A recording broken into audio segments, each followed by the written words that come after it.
The Masquerade of Joy. Unraveling performative happiness and the karmic dance of self-discovery. Okay, buckle up, buttercup, because you're about to witness the glorious, karmic downfall of Tiffany Chesterfield, resident Queen Bee of Aurora, Illinois. And honey, let me tell you, the signs are all there, shimmering like a heatwave on a July afternoon. C.S. Lewis himself couldn't have predicted a more delicious disaster. Tiffany, you see, was a force of nature. A perfectly tanned, perfectly coiffed, perfectly awful force of nature. She owned half the boutiques in downtown Aurora, dated and dumped half the eligible bachelors, and her Instagram feed was a carefully curated montage of designer handbags, exotic vacations, and strategically placed selfies that screamed, "I'm richer and happier than you." Sign number 1, the Performative Happiness Olympics. Remember Tiffany's Instagram? It used to be a highlight reel of champagne wishes and caviar dreams. Now, it's intense. Like, aggressively joyous. Think of a toddler hopped up on sugar, but with more Botox. Every post is a declaration of unparalleled bliss, kayaking on the Fox River, with a filter that makes the water look suspiciously turquoise, gourmet picnics in Phillips Park, attended only by her poodle, Mr. Fluffernutter, and nights out at Two Brothers Roundhouse, where she always insists on taking boomerang videos of herself laughing hysterically, even when nobody's telling jokes. It's exhausting to watch. And, honestly, a little sad. You remember the Tiffany who genuinely enjoyed a good time. This Tiffany is trying so hard to convince everyone, and maybe herself, that she's thriving. It's practically a cry for help. You saw her at the farmer's market last week, buying an obscene amount of organic kale, all while filming a story about embracing the simple life. She nearly tripped over a pumpkin display, face-planting into a pile of gourds. Even karma has a sense of comedic timing. Sign number 2, the divine retribution of discounted designer labels.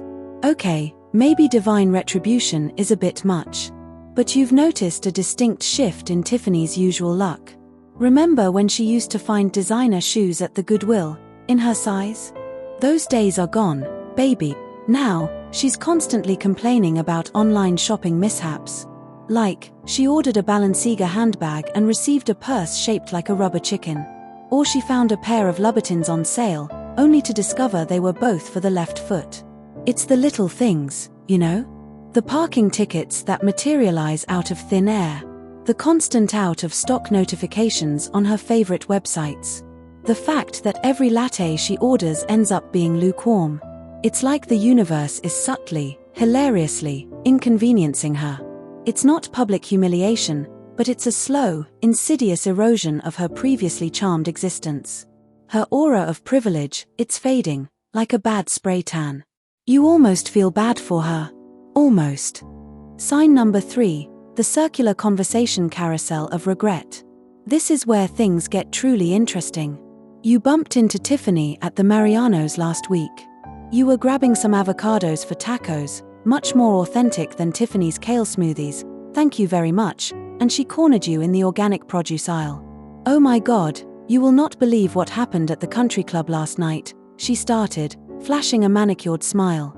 But instead of launching into the usual tale of social intrigue, she started talking about Mark. Mark, her ex.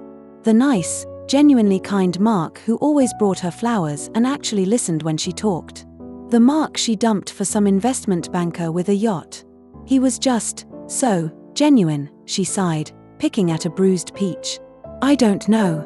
Sometimes I wonder. The rest of the conversation devolved into a rambling, vaguely nostalgic monologue about Mark's good qualities, punctuated by passive-aggressive digs at his new girlfriend. You've noticed a pattern. Every conversation with Tiffany eventually circles back to Mark. Or David. Or even that poor, sweet librarian, Kevin, she dated for a week in college. It's like she's stuck in a conversational purgatory, endlessly revisiting the ghosts of boyfriends past. She can't move on, because she knows, deep down, she messed up something good. Those guys gave her genuine love, and she threw it away for superficial gains. Sign number 4, the fortress of fear-based boundaries. Tiffany used to be the social butterfly of Aurora, fluttering from party to gala with effortless grace.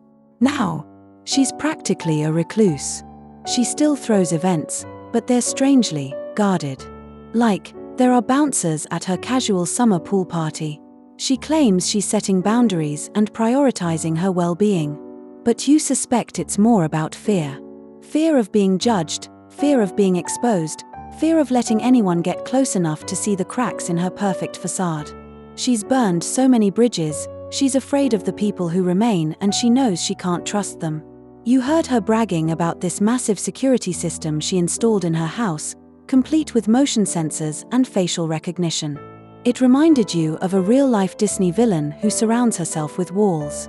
It's sad that she's become so isolated from everyone. Sign number 5, the Hall of Mirrors of Horrible Behavior. This is the big one.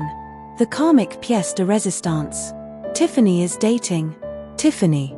Or, at least, a male version of herself. His name is Chad. And his everything Tiffany always wanted in a man. Rich, handsome, successful. But he's also emotionally unavailable, constantly gaslighting her, and spends more time on his phone than he does talking to her. He's basically treating her the way she treated all those lovely men in her past.